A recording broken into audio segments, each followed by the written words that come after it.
इस वीडियो में हम अर्थ के इंटीरियर स्ट्रक्चर के बारे में डिटेल में समझेंगे। आप सोच रहे होंगे कि साइंटिस्ट पृथ्वी के इंटीरियर और उसके मटेरियल्स के बारे में कैसे बता सकते हैं। पृथ्वी का रेडियस है 6371 किलोमीटर, तो उसके सेंटर में जाकर सैंपल तो कलेक्ट नहीं कर सकते। तो हमारा इसके बारे में ज़्यादातर नॉलेज कुछ डायरेक्ट ऑब्जर्वेशंस और कुछ इनडायरेक्ट सोर्सेस से मिलने वाले इंफॉर्मेशन, इनसे निकाले गए एस्टिमेट्स और इन्फरेंसेस के आधार पर बना हुआ है। देखते हैं कुछ डायरेक्ट सोर्सेस को, जैसे कि सरफेस से मिलने वाली रॉक्स, माइनिंग और ड्रिलिंग द्वारा निकाले गए रॉक्स और बायो मिनरल से इंटीरियर मटेरियल की एनालिसिस की जाती है। Scientists deep ocean drilling project और इंटीग्रेटेड ओशन ड्रिलिंग प्रोजेक्ट पे काम कर रहे हैं। आर्कटिक ओशन में कोला में ड्रिलिंग 12 किलोमीटर तक की जा चुकी है। इसी तरह वोल्केनोज से निकलने वाला लावा भी एक इम्पॉर्टेंट सोर्स है। और फिर कुछ इनडायरेक्ट सोर्सेस है। हमें माइनिंग एक्टिविटी से ये पता है कि जैसे पृथ्वी के इंटीरियर में अंदर जाए तो तापमान और प्रेशर बढ़ते हैं। हमें यह भी पता है कि मटेरियल की डेंसिटी भी बढ़ती है। और एक सोर्स है मेटियोर, जो कभी कभार पृथ्वी तक पहुंच जाते हैं। मेटियोर पृथ्वी के मटेरियल से नहीं बने, लेकिन सिमिलर मटेरियल्स तो बने हैं, क्योंकि हमने पिछले वीडियो में सोलर सिस्टम के बारे में जाना और यह देखा कि सोलर सिस्टम का फॉर्मेशन एक ही सोलर नेबुला क्लाउड से हुआ था। तो कुछ इन्फॉर्मेशन हमें मेटेओराइट्स के एनालिसिस से भी मिलती है। इसके अलावा ग्रेविटेशन, मैग्नेटिक फील्ड और सिस्मिक एक्टिविटी भी एक इनडायरेक्ट सोर्स है। ग्रेविटेशनल वैल्यू हर लैटिट्यूड पर सेम नहीं है। ये पोल के पास कम है तो इक्वेटर के पास ज़्यादा है। इससे पता लगता है कि अर्थ पर मास का डिस्ट्रीब्यूशन एक जैसा नहीं हुआ है। मैग्नेटिक फील्ड सर्वेस हमें इंटीरियर मटेरियल्स के मैग्नेटिक प्रॉपर्टीज़ के बारे में बताते हैं। सिस्मोलॉजी के डेवलपमेंट से सिस्मिक वेव्स जो अर्थक्वेक से निर्माण होते हैं और अर्थ के इंटीरियर में ट्रांसफ़र होते हैं, उनका रिकॉर्डिंग, इमेजिंग और मेजरिंग करना पॉसिबल हो गया है। इन सभी सोर्सेस को साथ मिलाकर अर्थ के इंटीरियर को समझना साइंटिस्ट के लिए पॉसिबल हुआ है। चलो देखते हैं अर्थ का इंटीरियर है कैसा। इंटीरियर अर्थ को 3 मेन लेयर्स में डिवाइड किया जाता है: क्रस्ट, मैंटल और कोर। सबसे पहले हम बात करेंगे क्रस्ट की। क्रस्ट अर्थ की सबसे बाहरी और सबसे पतली लेयर है। क्रस्ट अर्थ का ब्रिटल मोस्ट लेयर है और इसलिए जब अर्थक्वेक होता है तब क्रस्ट में इजीली फॉल्ट लाइंस क्रिएट होती है, क्योंकि जैसे हम डीप जाए तो अर्थ की डेंसिटी बढ़ती है, क्रस्ट के मटेरियल की डेंसिटी कम होती है। क्रस्ट को 2 भागों में डिवाइड किया जाता है: कॉन्टिनेंटल क्रस्ट जो जमीन है जो हमें दिखाई देती है, और ओशनिक क्रस्ट जो महासागर और समुद्रों के नीचे है। जाहिर है कि कॉन्टिनेंटल क्रस्ट ओशनिक क्रस्ट से ज़्यादा थिक है। ओशनिक क्रस्ट का एवरेज थिकनेस 5 किलोमीटर है, जबकि continental crust average 30 kilometre thick है। पर्वतीय इलाकों में कॉन्टिनेंटल क्रस्ट की थिकनेस और भी ज़्यादा होती है, क्योंकि वहाँ पे क्रस्ट की थिकनेस में माउंटेन की हाइट भी ऐड हो जाती है, जैसे कि यह थिकनेस हिमालय में 70 किलोमीटर तक है। कॉन्टिनेंटल क्रस्ट सिलिका और एल्यूमिनियम से बना है, जिसे सियाल नाम से जाना जाता है। Si फॉर सिलिका और Al फॉर एल्यूमिनियम। और वही ओशनिक क्रस्ट सिलिका और मैग्नीशियम से बना है, जिसे सीमा कहा जाता है। Si फॉर सिलिका और Ma फॉर मैग्नीशियम। क्रस्ट के 2 सब लेयर हैं, अपर क्रस्ट और लोअर क्रस्ट।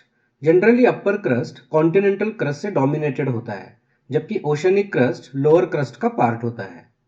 क्रस्ट में सबसे ज़्यादा मात्रा में ऑक्सीजन मौजूद रहती है, जो कि लगभग 46.6% होती है। अब यहाँ पे यह समझ लो कि इस कॉन्टेक्स्ट में जब हम ऑक्सीजन कहते हैं तो वो गैसियस फॉर्म में नहीं है, वो ऑक्साइड के फॉर्म में है। और दूसरे नंबर पर सिलिकॉन की मात्रा 27.7% है। इसके अलावा क्रस्ट में हमें aluminium, iron, calcium, sodium, potassium और मैग्नीशियम भी मिलते हैं। अब बात करेंगे अर्थ की दूसरी लेयर, जिसे मैंटल कहते हैं। क्रस्ट के निचली लेयर मैंटल है। इस लेयर को पायरोस्फीयर भी कहा जाता है। क्रस्ट के बॉटम से यह लेयर शुरू होती है और अर्थ के इंटीरियर में 2900 किलोमीटर तक जाती है। ये लेयर के भी 2 सब लेयर्स है, अपर मैंटल और लोअर मैंटल। क्रस्ट से अराउंड 670 किलोमीटर तक अपर मैंटल है और फिर बचा हुआ लोअर मैंटल है। अब हम मैंटल की बात कर रहे हैं तो यहाँ पे लिथोस्फीयर और एस्थेनोस्फीयर को समझना सही होगा। क्रस्ट और अपर मैंटल का ऊपरी ब्रिटल पार्ट मिलाकर जो लेयर बनता है उसे कहते हैं लिथोस्फीयर। लिथोस्फीयर अर्थ के सरफेस से एवरेज 100 किलोमीटर तक होता है। आगे हम टेक्टोनिक प्लेट्स को समझेंगे, लेकिन यहाँ आपको बताना चाहूँगा कि ये टेक्टोनिक प्लेट्स लिथोस्फीयर की ही होती है। लिथोस्फीयर के नीचे आता है एस्थेनोस्फीयर। इस लेयर पे लिथोस्फीयर टिकी हुई होती है। ये लिथोस्फीयर के बॉटम से अराउंड 410 किलोमीटर तक होता है। एस्थोनोस्फीयर लिथोस्फीयर से वीकर और डेंसर होता है। हाई टेम्परेचर के कारण एस्थोनोस्फीयर से रॉक्स मेल्ट होना शुरू हो जाते हैं। क्योंकि लिथोस्फीयर हार्ड है और एस्थोनोस्फीयर सेमी मोल्टन रॉक से बना और हाईली विस्कस है, लिथोस्फीयर के प्लेट्स एस्थोनोस्फीयर पे फ्लोट होती है और वेरी वेरी स्लोली मूव भी होती है। इस फेनोमेना से continental drift, plate tectonics, earthquakes और वोल्केनोज एसोसिएटेड है। इनफैक्ट जब भी कभी वोल्केनिक इरप्शन होता है, तब जो मैग्मा वोल्केनो से निकलता है, जिसे वोल्केनो से निकलने के बाद हम लावा कहते हैं, यह एस्थोनोस्फीयर उस मैग्मा का सोर्स होता है। इसलिए एस्थोनोस्फीयर को मैग्मा चेंबर भी कहते हैं। चलो अब हम वापस ओवरऑल मेंटल की बात करते हैं। मेंटल अर्थ के वॉल्यूम का 83% है और वही 67% अर्थ का मास इसी लेयर में है। मेंटल का टेम्परेचर क्रस्ट की बाउंड्री के पास 1100 डिग्री से लेकर कोर के बाउंड्री के पास 3700 डिग्री सेल्सियस तक वेरी होता है। यह लेयर ज़्यादातर ऑक्सीजन 45%, मैग्नीशियम 23% और सिलिकॉन 21% से बना है। इसके अलावा मेंटल में हमें आयरन, कैल्शियम और पोटेशियम जैसे एलिमेंट्स भी मिलते हैं। ये सारे एलिमेंट्स मेंटल में सिलिकेट रॉक्स के फॉर्म्स में होते हैं, जो कि बेसिकली ऑक्साइड्स है। अर्थ की अगली और आखिरी लेयर है कोर। इस लेयर को बैरिस्फीयर भी कहा जाता है। सबसे ज़्यादा ग्रेविटेशनल पुल अगर कहीं मौजूद है तो वो कोर में ही है। कोर अधिकतर दो मटेरियल से बना है, निकेल और आयर। इसलिए इसे नाइफ भी कहते हैं, Na फॉर निकेल और Fe फॉर फेरम मतलब आयरन। कोर अर्थ के वॉल्यूम का 16% वॉल्यूम और मास का 32% मास कवर करता है। कोर को भी दो भागों में डिवाइड किया जाता है, आउटर कोर जो कि 2300 किलोमीटर थिक है और इनर कोर जो 1200 किलोमीटर थिक है। आउटर कोर का टेम्परेचर 4000 टू 5000 डिग्री सेल्सियस होता है, तो इनर कोर का टेम्परेचर 5000 टू 7000 डिग्री सेल्सियस होता है। आउटर कोर लिक्विड है और वहाँ दोनों निकेल और आयरन है, जबकि इनर कोर सॉलिड है और वहाँ मेनली आयरन मिलता है। इस आयरन के प्रेजेंस के कारण इनर कोर में स्ट्रॉन्ग मैग्नेटिक प्रॉपर्टीज होती है। चलो अब जानते हैं डिसकंटिन्यूटीज के बारे में। एंड्रिया मोहरविक ऐसे one of the first scientist थे जिन्होंने अर्थ के इंटीरियर को स्टडी करने में सिस्मोलॉजी का यूज़ किया। वो जब सिस्मिक यानी अर्थक्वेक के वेव्स का स्टडी कर रहे थे, तब उन्होंने पाया कि ये वेव्स अर्थ के अंदर यूनिफॉर्म स्पीड से ट्रैवल नहीं करती। वो कभी फास्ट तो कभी स्लो चलती है।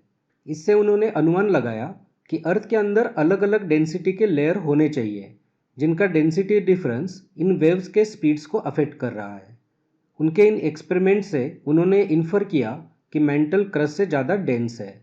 उनके ऑनर में क्रस्ट और मेंटल के बाउंड्री का नाम दिया गया मोहरविक या मोह डिसकंटिन्यूटी। अर्थ के लेयर के बाकी बाउंड्रीज यानी कि डिसकंटिन्यूटीज का नाम ज़्यादातर साइंटिस्ट के नाम से रखा गया है। अपर और लोअर क्रस्ट के बीच में है कॉनरैड डिसकंटिन्यूटी। अपर और लोअर मेंटल के बीच में है रेपिटी डिसकंटिन्यूटी। मेंटल और कोर के बीच में है गटेनबर्ग डिसकंटिन्यूटी और आउटर और इनर कोर के बीच में है लेमन डिसकंटिन्यूटी। मैं आशा करता हूँ कि आपने इस वीडियो में अर्थ के इंटीरियर को बहुत अच्छी तरह से समझा होगा। I will see you in the next video. Thank you.